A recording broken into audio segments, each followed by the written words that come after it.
In recent weeks, Beijing quietly changed directions. The regime has relaxed the regulatory supervision of Chinese big techs.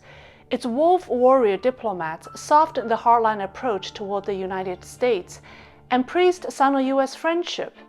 The party's propaganda also steered away from pro-Russia rhetoric and started Ukraine coverage. And a rumor is spreading that the disastrous Shanghai lockdowns have forced Xi Jinping to accept abdication and that he will step down at the party's 20th National Congress. Has Xi Jinping really lost control of the Communist Party, or is it just a rumor? Hi everyone, welcome to my show. I'm Lei. There's never a dull moment in the dysfunctional CCP organization where scheming and fighting are the norm. The rumors about Xi Jinping losing power quickly spread last week. The core of the rumor is that the Jiang Zemin faction and the Hu Jintao faction have joined hands and forced Xi Jinping to retire after his 2 terms. According to the rumors, Li Keqiang will be the new party leader and will work with the West to start political reform within the CCP. They claim that Xi's leftist policies and the zero-COVID direction have derailed the Chinese economy and the new regime will correct it. The rumors started on WeChat on May 1st. After people posted them on Twitter, it quickly spread to China. CCP rumors often follow the trajectory of starting outside China and then crossing the border to go inside China. The rumors have spread so wide that a contact in China reached out to ask for my opinion.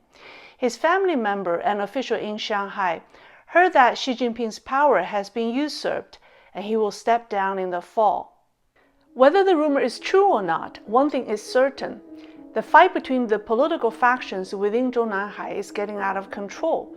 Xi is facing the most formidable opposition he's ever had. In my opinion, this rumor has the Jiang Zemin faction's fingerprint all over it. It is engineered by Xi's enemy to 1.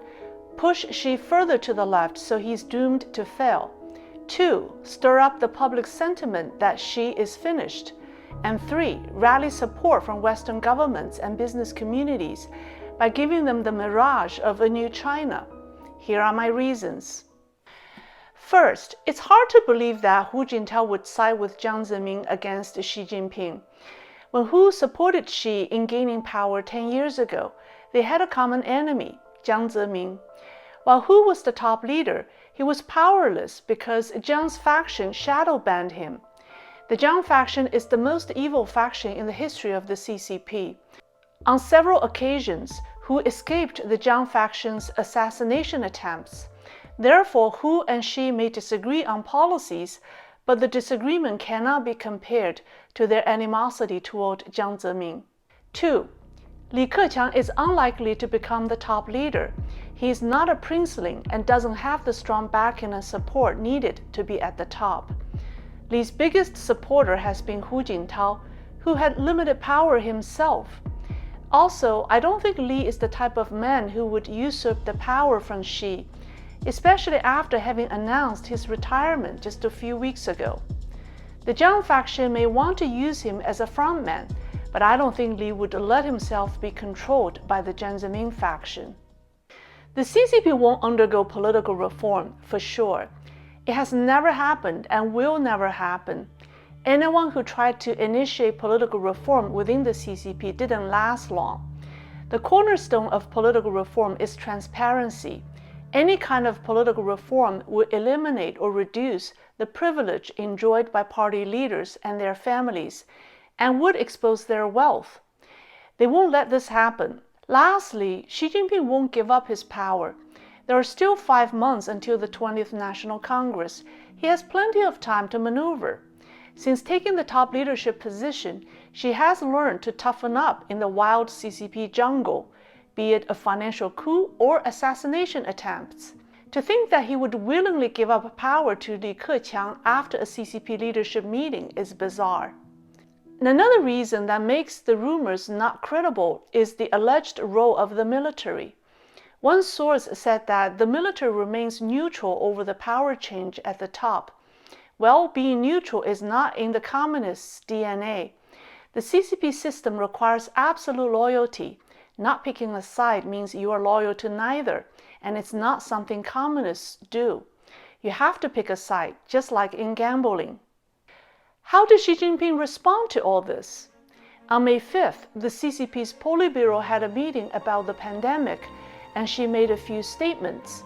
He said that the current pandemic policy is determined by the nature and mission of the Communist Party.